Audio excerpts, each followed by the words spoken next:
इन सब पर बात करने के लिए हमारे साथ हैं सिल्वर एम्पोरियम के MD Rahul Mehta and Kotak securities के हेड ऑफ कमोडिटीज सुनील कटके। आप दोनों का ही कार्यक्रम में स्वागत है। राहुल, आप कैसे देखेंगे चांदी के प्राइसेस को करंटली, और जिस तरह की तेजी यहाँ पर है, जैसे सुनील भी कह रहे हैं बाय ऑन डिप्स की स्ट्रैटेजी लगनी चाहिए, यहाँ पर बुलिश ट्रेंड्स है, चाइना $10 के प्रीमियम पर है, जियोपॉलिटिक टेंशन सपोर्टिव है, सारा कुछ चांदी के फेवर में है और चांदी के प्राइसेस 3.5% ऊपर हैं। आप कैसे देखते हैं सबसे पहले चांदी के प्राइसेस? सिल्वर प्राइसेस में काफी रन आया है लास्ट एक वीक के अंदर, काफी अच्छी चांदी बढ़ चुकी है। मगर ये बहुत फैक्टर इन करता है कि यूएस और ईरान के टॉक्स कैसे चल रहे हैं। अगर कोई पॉजिटिव टॉक्स में अगर ये समिट क्लोज होती है तो डेफिनेटली बड़ा करेक्शन आ सकता है सिल्वर और गोल्ड के अंदर। तो ये टाइम थोड़ा कॉशन रहने का है, let the results come out, क्या होता है डिस्कशन, बिकॉज काफी गोल्ड एंड सिल्वर के प्राइसेस को जियो पॉलिटिकल सिचुएशन काफी सपोर्ट कर रहे हैं। Definitely demand is there, AI का डिमांड बोलो, इंडस्ट्रियल डिमांड बोलो, वो सब कुछ डिमांड है, दैट स्टोरी इज देयर, वो काफी टाइम से चल रही है और काफी डिमांड कंसिस्टेंसी है। मगर अभी जो चांदी में जो बढ़त आई है, वो चीज ये ईरान और यूएस के टॉक्स के ऊपर काफी डिपेंड होता है।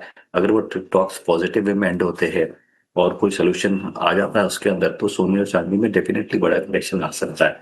तो अगर अपनी लोअर लेवल पे चांदी को अक्यूमुलेट किया है तो it is good time to profit book करके वेट एंड वॉच करना चाहिए। और ईटीएफ के नंबर भी बहुत मायने रखेंगे कि लास्ट एक महीने में ईटीएफ की डिमांड कैसी है। जो हमने देखा है फिजिकल डिमांड के अंदर काफी कम हो रही है ओवरऑल पीरियड में। आर्टिकल्स की डिमांड, ज्वेलरी की डिमांड और डेफिनेटली जो इन्वेस्टमेंट डिमांड जो आदमी फिजिकल ले रहा है चांदी, उसमें भी काफी एक बड़ा डिप आया हुआ है। तो ओवरऑल डिमांड साइड पे देखिए तो डिमांड साइड काफी सबड्यूड है लास्ट एक डेढ़ महीने से।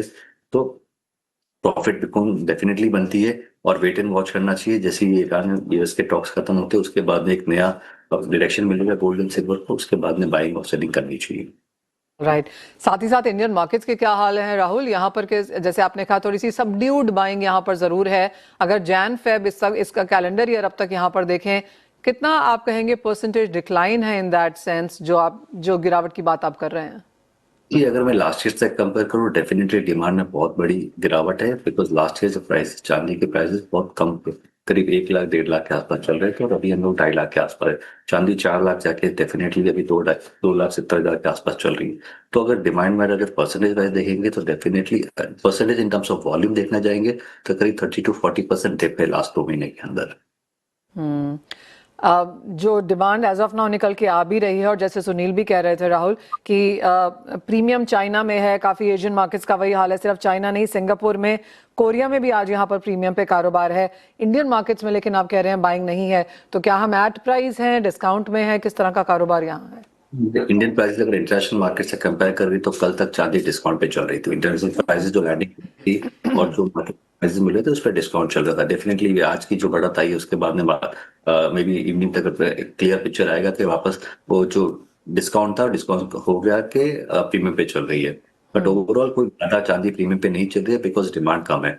डिमांड प्रीमियम पे चांदी तभी चलेगी जब फिजिकल डिमांड काफी स्ट्रांग होगी। तो फिजिकल डिमांड लास्ट एक डेढ़ महीने से काफी वीक है, तो उसके लिए प्रीमियम्स नहीं चल रहे मार्केट के अंदर। साथ ही साथ जिस तरह की डिमांड भी आ रही है, क्या वो ज्यादा इन्वेस्टमेंट है या फिर ज्वेलरी की तरफ है, आर्टिकल्स की तरफ है? कि जो अभी जो डिमांड आई है मार्केट के अंदर डेफिनेटली वो आर्टिकल्स और ज्वेलरी की तरफ है, और वो भी डिमांड कम है, इन्वेस्टमेंट डिमांड डेफिनेटली नहीं है। हो सकता है काफी कुछ इन्वेस्टमेंट डिमांड ईटीएफ की तरफ शिफ्ट हो चुका है, वो देखना पड़ेगा ईटीएफ के नंबर्स क्या आ रहे हैं। बट डेफिनेटली एक पॉसिबिलिटी है कि ईटीएफ डिमांड, फिजिकल जो डिमांड है वो ईटीएफ की तरफ शिफ्ट हो चुकी है। बहुत शुक्रिया राहुल साथ जुड़ने के लिए और बताने के लिए। तो क्लियरली कॉशन की जरूरत है, कुछ मुनाफा वसूली की एक्सपेक्टेशन भी है, लेकिन इंपॉर्टेंटली जैसे राहुल ने कहा कि जैन फेब अगर हम पिछले साल से कंपेयर करें तो 30 से 40% की गिरावट यहाँ पर वॉल्यूम्स में देखने को मिली है, लेकिन यानी कि खरीदारी डेफिनेटली यहाँ पर इम्पैक्ट हुई है।